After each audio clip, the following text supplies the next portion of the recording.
ஒன்றாவது பொருளுக்காக அவளை நீங்கள் நேசிப்பீர்கள். இரண்டாவது, அதாவது பொருளுக்காக நேசிப்பது, இரண்டாவது அழகுக்காக நேசிப்பது, மூன்றாவது வம்சத்துக்காக நேசிக்கிறது, நாலாவது மார்க்கத்துக்காக நேசிக்கிறது. ஒரு பொண்ணு இந்த 4 காரணத்துக்கு தான் நேசிக்க முடியும். அதுல ஒன்னாவது என்ன, பொருளுக்காக காதலிக்கிறது அப்படின்னு சொல்லி முடிவுக்கு வந்துட்டா, ஒரு பெண்ணை பொருளுக்காகத்தான் காதலிக்கிறது, இல்ல அவள் ஆணை பொருளுக்காக தான் காதலிக்க முடிவு செஞ்சுட்டா, அதுல கிடைக்கக்கூடிய முடிவு, இந்த காலத்தினுடைய முடிவு என்ன தெரியுமா? உயிர் பலி தான் அதிகமா போய்கிட்டு இருக்கு. பொருளுக்காக காதலிச்சா இன்னைக்கு பாக்குறோம், செய்தித்தாள்களை புரட்டி புரட்டி பார்த்தா வரதட்சணை கொடுமை அப்படி இப்படின்னு சொல்லி பொருளுக்காக ஆசைப்பட்டு திருமணம் முடித்தவர்கள் எல்லாத்துடைய வாழ்க்கையும் தோல்வி. அதை யாராச்சும் ஒத்துக்கொள்ளாம இருக்கேலுமா? அதான் நடக்குது. இரண்டாவது எடுத்துக்கிட்டா அழகுக்காக காதலிக்கிறது அப்படின்னு முடிவு வந்துட்டீங்களா, அதுல இன்னைக்கு உலகத்தினுடைய விகிதாச்சாரத்தின் அடிப்படை அழகுக்காக காதலித்தவர்களுடைய அந்த விகிதாச்சாரம் விதவையில் தான் முடிவுக்கு வந்திருக்கிறது. ஒரு குறிப்பிட்ட நாள் தானே, அதுக்கப்புறம் அழகு போயிடும், அதோட விட்டுட்டு போயிடுவோம். மூன்றாவது வம்சத்துக்காக காதலிக்கிறது என்றால் அதுல விரிசல் அதிகமாக போயிட்டு இருக்கு. நான் சொல்றதெல்லாம் இந்த உலகத்தினுடைய விகிதாச்சாரம் நமக்கு சொல்லுகிற ஒரு புள்ளி விவரம். எப்படி விரிசல்? எப்படி நீ உயர்ந்தவா நான் தாழ்ந்தவ, இல்ல நான் உயர்ந்தவ நீ தாழ்ந்தவ, வம்சத்துக்கான காதலில் ஏற்பட்டுறதா இல்லையா? நாலாவது மார்க்கத்திற்காக ஒரு பெண்ணை விரும்புவது. ஸல்லல்லாஹு அலைஹி வஸல்லம் சொன்னாங்க, இதுதான் சரியான வாழ்க்கை, இதில் தான் மகிழ்ச்சி ஆனந்தம் எல்லாம் குடிகொண்டிருக்கும். அப்ப இந்த 4 விஷயத்தை நாம முடிவு, இந்த 4 கொடுக்கப்பட்டிருக்கு, இந்த 4 எது வேண்டாலும் தேர்ந்தெடுக்கலாம். அதே சமயத்துல உங்கள் வாழ்க்கை மகிழ்ச்சிகரமாக அமைய வேண்டும் என்றால் இந்த 4ல நீங்க தேர்ந்தெடுக்கிறது மார்க்கம் உள்ளவளாக தேர்ந்தெடு. இதைத்தான் மார்க்கம் சொல்லி காட்டுகிறது. மார்க்கம் உள்ளவளா எடுத்துட்டா எந்த பிரச்சனையும் இல்லை. அப்போ இந்த மார்க்கத்தை நாம் இப்ப மார்க்கம் உள்ள பொண்ணு எப்படிங்க தெரிஞ்சுக்கிறது? இல்ல ஒரு பொம்பளை மார்க்கம் உள்ள ஆம்பளை எப்படிங்க தெரிஞ்சுக்கிறது? மார்க்கம் உள்ள ஆம்பளை தான் எப்படி தெரிஞ்சுக்கிறது? அவனை நடத்திய வச்சுதான்.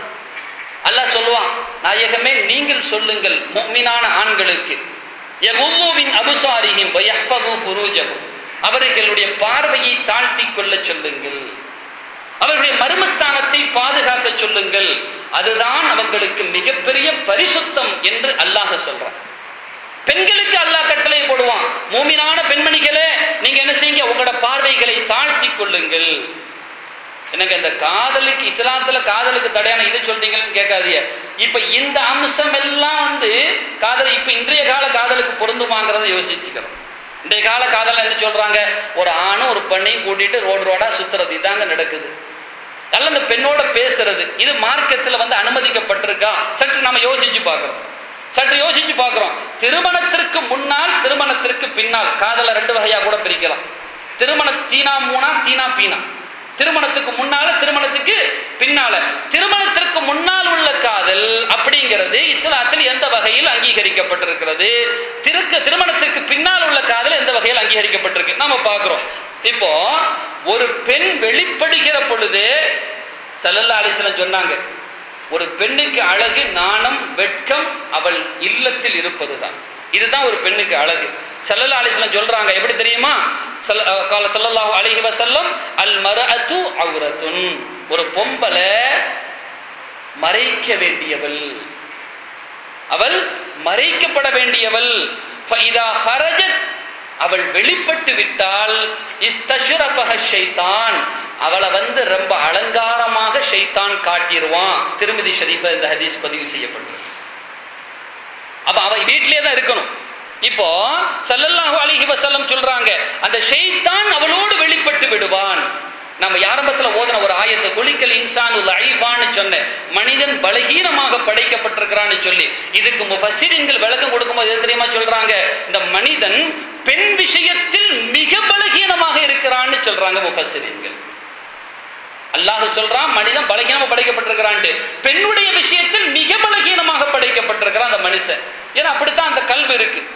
இப்போ அடுத்து பாக்குறோம், என்னென்ன காரணத்திற்கெல்லாம் ஒரு பெண் வெளியே, அப்ப பெண்ணு வெளியே வரக்கூடாதா, பொம்பளைங்க வெளியே வரக்கூடாதா அப்படியா சொல்றீங்க அப்படின்னு கேட்டா, ஸல்லல்லாஹு அலைஹி வஸல்லம் நம்ம ஆரம்பத்திலே சொல்லிட்டோம், அல்லாஹ் ரசூல் எதை சொல்லுகிறார்களோ அதுதான் நமது வாழ்வு வழிமுறை. அதுக்கு மாற்றமானது நமது சிந்தனைகளுக்கு சரிப்பட்டாலும் அது கெடுதல். ஏற்கனவே அல்லாஹ் சொல்லிட்டான், நீங்க ஒன்ன நல்லதுன்னு நினைப்பீங்க, அது கெட்டதா போயிரும். நீங்க ஒன்ன வெறுப்பீங்க, அது நல்லதா இருக்கும். அது எனக்கு தான் நல்லா தெரியும், உங்களுக்கு ஒண்ணும் தெரியாது. அல்லாஹ் தெளிவா சொல்லிட்டான். இப்ப அல்லாஹ் ரசூல் சொல்றதை நம்ம எடுக்கணும். இப்போ ஒரு பொம்பளை எதுக்குங்க வெளிப்படலாம், வெளியவே வரக்கூடாது, வீட்டுக்குள்ளேயே முடங்கி கிடக்கணுமா அப்படின்னு கேட்டா வெளியில வரலாங்க.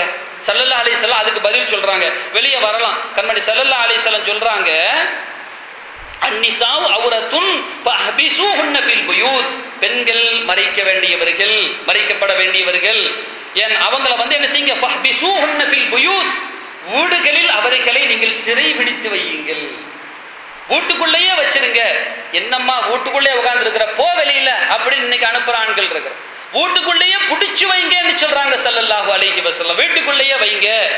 ஏன்னா இன்னல் மர்அத இதா ஹரஜத் இல தரீக், வெளியில ஒரு பொம்பளை வந்துட்டான்னு சொன்னா கால லஹா லி அஹ்லிஹா, அந்த குடும்பத்தார் மாப்பிள்ளை கேட்கணும், கொண்டாட்டிட்ட ஐன ததுஹபீன், எங்கம்மா போறீங்க, வீட்டுல உள்ள பெரியாள் கேட்கணுமா இல்லையா? ஆரம்பத்துல கேட்டாங்க, ஆரம்பத்துல மார்க்கத்தை பின்பற்றினாங்க. வயசாலி ஒரு ஆள் வீட்டுல உட்கார்ந்து இருப்பாரு, எந்த உங்களையும் வெளியே விடுறதே இல்லை, வெளியே போகணும்னு நினைச்சா கூட எங்கம்மா போறியோன்னு கேட்பாங்க. இன்னைக்கு கேட்கறதுக்கு ஆளே இல்லை, இன்னைக்கு கேட்கறதுக்கு ஆளே இல்லாம போயிடுச்சு. கேப்ப எங்கம்மா போறீங்க அப்படின்னு கேட்பாங்க. ஒரு ஆணை தெருவில் கண்டால் எந்த பெண்ணும் அந்த தெருவிற்குள்ளான் நுழையாதது அன்றைய காலம், அதாவது இடைப்பட்ட காலம். இது ரொம்ப முன்னேற்றமான காலம், ஐயாமுல் ஜாஹிலியா காலம். எதுவுமே கேட்கறது இல்லை, எப்படி வேண்டாலும் போகலாம் அப்படிங்கிற காலம். அன்னைக்கு என்னென்னலாம் நடந்துச்சு, இன்னைக்கு அதெல்லாம் நடக்குதுங்க. அன்னைக்கு நடந்தது பிறந்த பின் உயிரோடு தோண்டி புதைத்தது. இன்றைய காலத்தில் வயிற்றுக்குள்ளால் இருக்கும் பொழுதே ஸ்கேனை பார்த்து உழைச்சு முடிச்சிடறோம். நடக்கா இல்லையா? அன்னைக்கு உயிரோடு தோண்டி புதைச்ச காலம் அன்னைக்கு நடந்துச்சு. இன்னைக்கு டெக்னாலஜி வளர்ந்த காலம் இல்லையா, அதனால வயிற்றுலயே பார்க்கறான், பொம்பளை கருவா தெரியுது, ஓச்சிடுறாள் அப்படின்னு அங்கேயே முடிச்சிடறான் விஷயத்தை. எவ்வளவு கொடூரமான ஒரு காலம், ஐயாமுல் ஜாஹிலியா காலத்திற்கு ஒத்த காலம் இது. அன்று பெண்கள் சரமாரியாக நடமாடினார்கள். ஸல்லல்லாஹு அலைஹி வஸல்லம் சொல்றாங்க, அப்படி யாராச்சும் வெளியில போனா நீங்க கேளுங்க, எங்கம்மா போறீங்க அப்படின்னு கேளுங்க. அப்படி போகிற காரணத்தை அவங்க சொல்லணும். எப்படியெல்லாம் காரணம் சொல்லணும்? அஊது மரீதன், என்னோட தோழி உடம்பு சரியில்லாம ரொம்ப கஷ்டப்பட்டு இருக்கிறா, எங்கேயும் நடக்க முடியாத ஒரு சூழல் ஆகி போயிடுச்சு, ஹாஸ்பிட்டல்ல சேர்த்திருக்கு, அதனால நான் என்ன செய்யறேன், பார்க்க போறேன். அப்படியா, அங்க மாத்திரம் போயிட்டு வந்துருங்க ஸல்லல்லாஹு அலைஹி வஸல்லம் சொல்றாங்க. அப்படியா, சரி, இப்ப நீங்க தடுக்காதீங்க, ஏன்னா இது சுன்னத், இது சுன்னத், இதுக்காக நீங்க அனுமதி கொடுங்க. போறாங்க. அதே மாதிரி ஒரு பொம்பளை வஃபாத் ஆகிட்டாங்க, நான் போய் தான் குளிப்பாட்டணும், அதனால நான் போறேன்னு சொல்றா, நான் போய் தான் அந்த மையத்தை தயார் செய்யணும் அப்படின்னு சொல்றா. அப்படியா, இல்லத்தவர் நீங்கள் அனுமதி கொடுங்கள், பொண்ணு போகட்டும் அப்படிங்கிறாங்க. அதுக்கடுத்து மூன்றாவது காரணம் ஃபலா யஸாலு ஷைத்தானு ஃபலா யஸாலு பிஹ ஷைத்தானு ஹத்தா தஹ்ருஜ திராஇஹா, அவ வெளியே போயிட்டு திரும்புற வர அப்பங்கூட ஷைத்தான் பின் துயரத்தான் செய்யறான். ஷைத்தான் விடுறதில்லை. ஒரு பொம்பளை வெளியே போனால கூட போறவன் யாரு தெரியுமா? மாப்பிள்ளை கிடையாது, முதல்ல ஷைத்தான் தான். அவன் தான் முதல்ல வெளியிறங்குறான். இறங்கி வந்துட்டான்னு எல்லாத்தையும் அடிச்சு விட்டுருவான், பரத்தி விட்டுருவான். சாதாரணமா அவ போனா கூட அதை அலங்காரமா காட்டிடுவான். சும்மாதான் போவா, எந்த ஒரு இது இருக்காது, அலங்காரமா காட்டிடுவான். அப்படியெல்லாம் நடக்கும். நல்லா இருக்கிற நம்ம மனைவி கூட அலங்காரமா தெரிய மாட்டான். அது நம்மளுடைய கெட்ட குணத்தின் ஏற்பட்ட விளைவு. யாராவது ஒரு அசிங்கமானவளா இருப்பா, அவ ரொம்ப அலங்காரமா காட்டிடுவான் அந்த ஷைத்தான். ஸல்லல்லாஹு அலைஹி வஸல்லம் ஒரு நாள் வெளியிறங்கி வராங்க.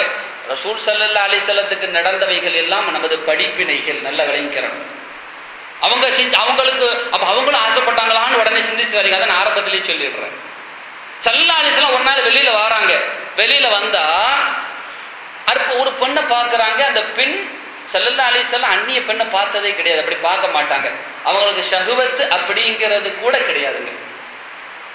ஷஹ்வத் அப்படிங்கிறது மோசமான இச்சை, அது ரசூலுல்லாஹ்க்கு கிடையாது. எந்த மோசமான இச்சையும் கிடையாது அவங்களுக்கு. அவங்களுக்கு அற்புதமான அன்பு இருந்தது, இச்சை கிடையாது. இச்சை இருந்துச்சுன்னு சொன்னா அதனுடைய பாரதூரம் வேற. அப்ப ஒரு நாள் வெளியில வாராங்க, ஒரு பொம்பளைய பாக்குறாங்க. பார்த்தா அச்சு அசல் அவங்களோட பொண்டாட்டி ஜைனப் மாதிரியே இருக்கு, ஜைனப் ரலியல்லாஹு அன்ஹா மாதிரியே இருக்கு. பாக்குறாங்க. பார்த்த உடனே ஸல்லல்லாஹு அலைஹி வஸல்லம் இந்த சமுதாயத்திற்கு ஒரு படிப்பினையை கொடுக்கணுமா இல்லையா? இந்த உம்மத்துக்கு வாழ்ந்து காட்டணுமா இல்லையா? இந்த உம்மத்துக்கு ஒரு வழிமுறையை சொல்லிக் கொடுக்க வேண்டுமா இல்லையா? அதனால இந்த மாதிரி உங்களுக்கு நீங்க இப்படிலாம் நடந்துட்டு நீங்க என்ன செய்யணும், அதைத்தான் ரசூலுல்லாஹ் காட்டினாங்க. அப்ப ரசூலுல்லாஹ்வும் செஞ்சிருக்கிறாங்க என்ன, ரசூலுல்லாஹ்வும் பார்த்திருக்கிறாங்க என்ன அப்படின்னு சிந்திச்சிடாதீங்க. அது மோசமான சிந்தனை. இப்படி அவங்க மாத்திரம் அப்படி காட்டலைன்னா இன்னைக்கு நமக்கு என்னன்னு தெரியாமல போயிடும். அவங்க பாக்குறாங்க, பார்த்த உடனே மனைவி போன்று இருக்கு, அந்நிய பெண்ணை பார்த்து விட்டால் உங்களுக்கு ஒரு ஆசை தோன்றுகிறதா? உடனே ஸல்லல்லாஹு அலைஹி வஸல்லம் நேரா உடனே வீட்டுக்கு வந்துட்டாங்க. வீட்டுக்கு வந்து தன் மனைவியை அழைத்து மனைவியோடு இல்லறத்தில் ஈடுபட்டு முடிந்த பின்னால் சொன்னாங்க, இந்த மாதிரி ஒரு செய்தி நடந்தது. ஒரு பெண் வெளியே பெறப்பட்டால் ஷைத்தான் அலங்காரமாக காட்டிடுவான். சஹாபா தோழர்களே, யாராவது தன் இல்லற செய்தியை வந்து தன்னுடைய இந்த மாதிரி நடத்தைய வந்து மதுமகள்கிட்ட சொல்ல இயலுமா? ஸல்லல்லாஹு அலைஹி வஸல்லம் சொல்றாங்க, அருமை தோழர்களே, இந்த மாதிரி ஒண்ணு நடந்துச்சு, அதே மாதிரி உங்களுக்கு நடந்துச்சுன்னு சொன்னா நீங்க இப்படித்தான் செய்யணும்னு சொன்னாங்க ஸல்லல்லாஹு அலைஹி வஸல்லம். உடனே அவங்க பின்னாடி கை கட்டி போயிடாதியோ, உங்களுக்குன்னு ஒரு பொண்டாட்டி இருக்கிற, நீங்க அவங்க கிட்ட உங்களோட ஆசைகளை தீர்த்துக் கொள்ளுங்கள். ஸல்லல்லாஹு அலைஹி வஸல்லம் கற்றுக் கொடுக்கிறாங்க.